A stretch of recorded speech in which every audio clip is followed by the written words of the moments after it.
नमस्कार दोस्तों, धर्म रहस्य चैनल में आप सभी का एक बार फिर से स्वागत है। आखिर हम लोगों ने धर्म रहस्य सेवा ट्रस्ट, जो कि माँ पराशक्ति की कृपा दिलाने के लिए और साथ ही साथ भौतिक और आध्यात्मिक दोनों जिंदगियों में आगे बढ़ने के लिए बनाया गया है, का मूल उद्देश्य क्या है और क्यों इससे जुड़ना हमारे लिए बहुत आवश्यक हो जाता है, ताकि हम और भी ज़्यादा लाभ प्राप्त कर सकें। असल में एमपीडीआरएसटी यानी माँ पराशक्ति धर्म रहस्य सेवा ट्रस्ट से जुड़कर आप सेवा, धर्म और समाज के लिए पुण्य कमा सकते हैं।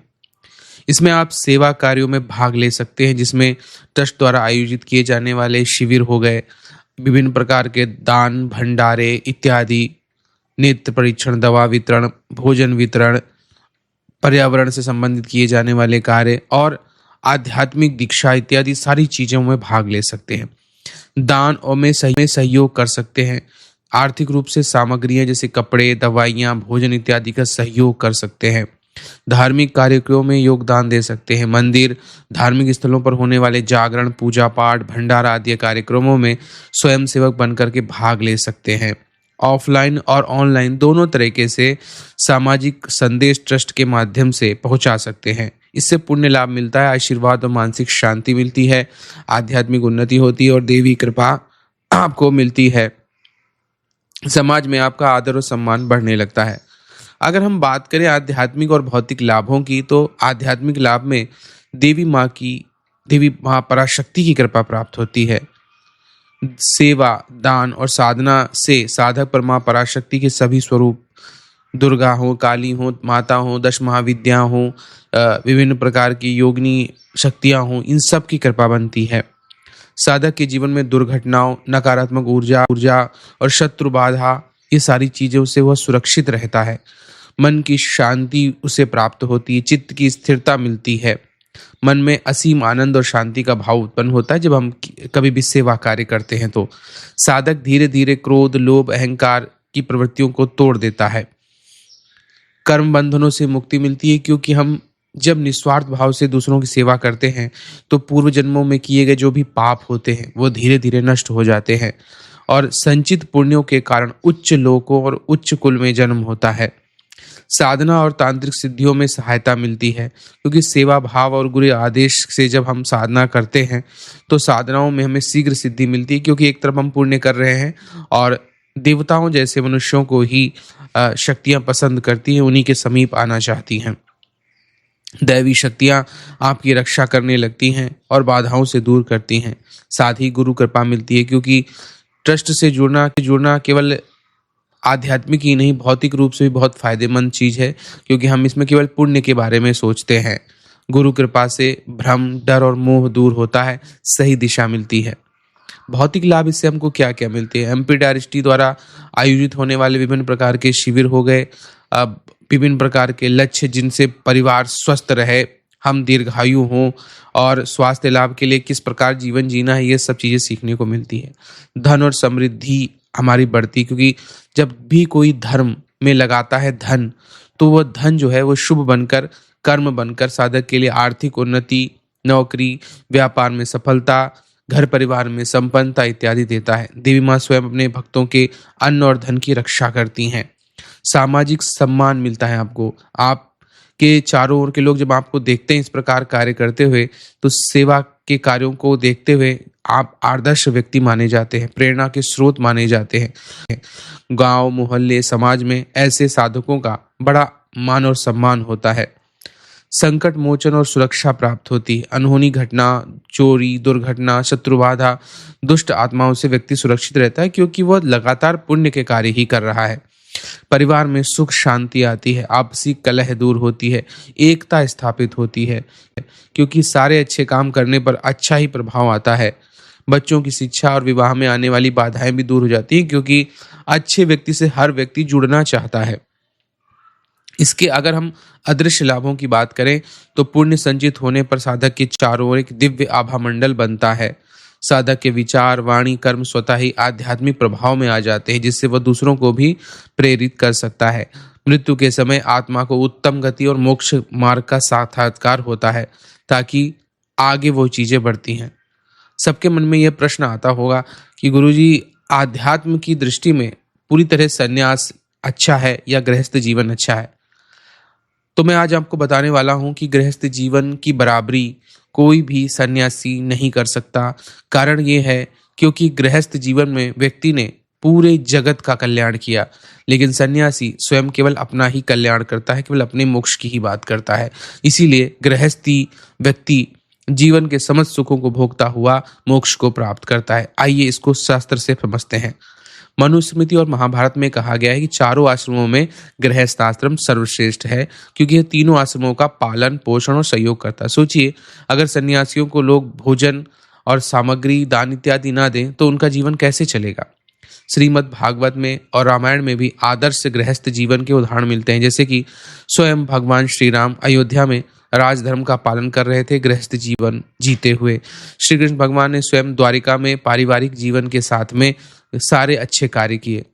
भगवान शिव भी स्वयं गृहस्थ हैं जो कि माता पार्वती से विवाह करके गृहस्थ जीवन के माध्यम से परम सिद्धि और मोक्ष की बात को सिद्ध करके दिखाते हैं। गृहस्थ जीवन का योगदान जो होता है वह समाज और धर्म के पालन में होता है। गृहस्थ ही अन्न धन और संसाधन को उत्पन्न करता है। सन्यासी वानप्रस्थ और ब्रह्मचारी गृहस्थ के सहयोग से ही जीवित रहते हैं। इसीलिए गृहस्थ आश्रम को धुरी कहा गया है। कर्मयोग का श्रेष्ठ उदाहरण होता है, क्योंकि गृहस्थ जीवन में रहकर व्यक्ति समस्त प्रकार के कर्मों को करता हुआ किसी भी कार्य की बाधा न बनते हुए वैराग्य और भक्ति को प्राप्त करता है। श्री कृष्ण भगवान ने गीता में कहा है कि कर्म करते हुए जो भी भक्ति करता वही श्रेष्ठ योगी है। परिवार और संतानों का पालन करता है, क्योंकि हम जिस प्रकार एक ऋण से उत्पन्न हुए जिसे हम पितृ ऋण मातृ ऋण कहते हैं, उसी प्रकार हम भी जब माता और पिता बनते हैं तो उस ऋण को चुकाते हैं, जो कि दूसरे लोग नहीं करते हैं। इसलिए इस पाप से भी बच जाते हैं और सामूहिक रूप से पूरे समाज की हम लोग रक्षा करते हैं। गृहस्थ जीवन की आध्यात्मिक श्रेष्ठता इसलिए क्योंकि इसमें त्याग और तपस्या दोनों का संगम होता है।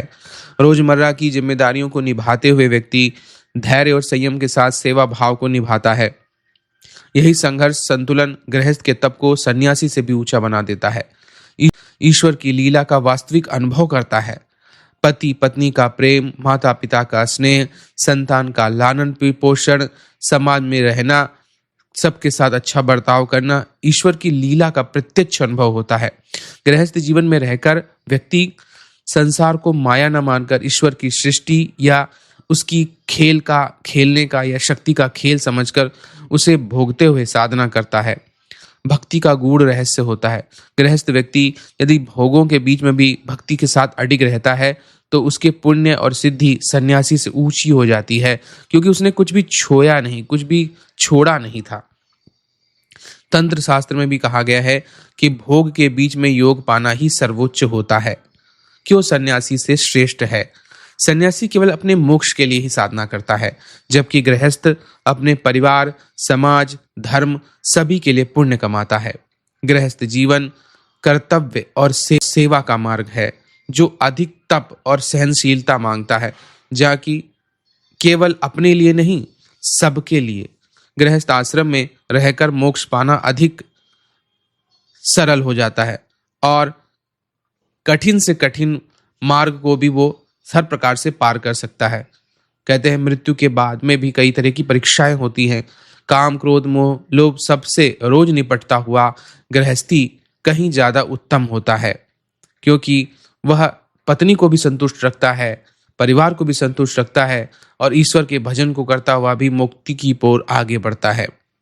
भगवान ने भी इसीलिए बार बार स्वयं अनेक बार गृहस्थ रूप लेकर दिखाया है कि सन्यासी न बनकर वो आए, बल्कि जब भी उन्होंने अवतार लिया तो हमेशा गृहस्थी बन के ही आए हैं, ताकि वो समझा सके कि गृहस्थ कितना आवश्यक है।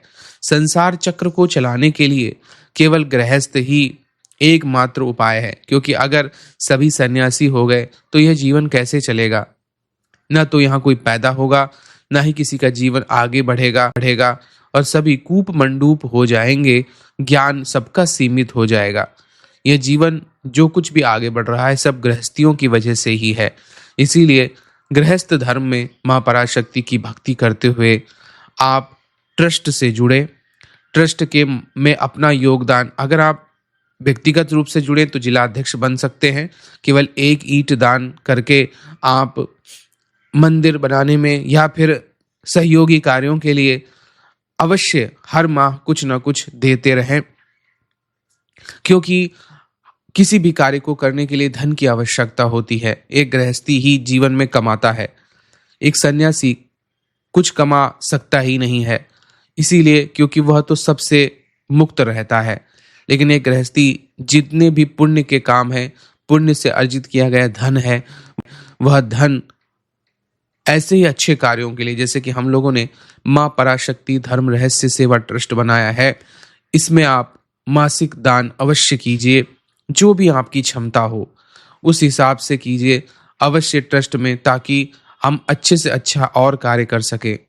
इसके अलावा जो व्यक्तिगत रूप से ट्रस्ट से जुड़ना चाहता है वो जिला अध्यक्ष बन सकता है, अपने इलाके का अध्यक्ष बन सकता है और विभिन्न प्रकार के सहयोगों में अपना पूर्ण सहयोग दे सकता है, ताकि और भी अच्छी उसकी गति हो, अत्यधिक वह आगे बढ़े जीवन में, हर प्रकार से वह भौतिक लाभों को प्राप्त करता हुआ आध्यात्मिक रूप से भी पूरी तरह से एक शुद्ध मानव बन जाए। उसके हर कर्म को देवता देखें, क्योंकि उसने ट्रस्ट के जैसे एक माध्यम से जुड़कर सदैव लोगों का भला किया और माँ पराशक्ति की भक्ति करता हुआ, उनके मंत्रों का जाप करता हुआ, साधना करता हुआ भी अपने आप को आध्यात्मिक रूप से भी उच्च रखा। तो वह तो केवल एक शुद्ध जल की तरह है जो गंगा जल जैसा व्यक्ति बन जाता है। और जैसी गंगा जल न सिर्फ आपके लिए उत्तम है, जीवनदायिनी है, बल्कि जो भी गंगा जल को छू लेता है वो भी मोक्ष प्राप्त कर ले जाता है। तो आप समाज के लिए ही नहीं, अपने लिए भी, सबके लिए मोक्ष स्वरूप बने, यही मेरी इच्छा है। अवश्य ही ट्रस्ट से जुड़े, ट्रस्ट को मासिक रूप से कुछ न कुछ योगदान अवश्य देते रहें और इसी प्रकार आध्यात्मिक रूप से माँ पराशक्ति की भक्ति का प्रचार और प्रसार करते रहें, चाहे वह ट्रस्ट के माध्यम से हो या फिर स्वयं हो। आशा करता हूँ ये वीडियो आपको पसंद आया होगा। आप सभी का दिन मंगलमय हो। जय माँ पराशक्ति।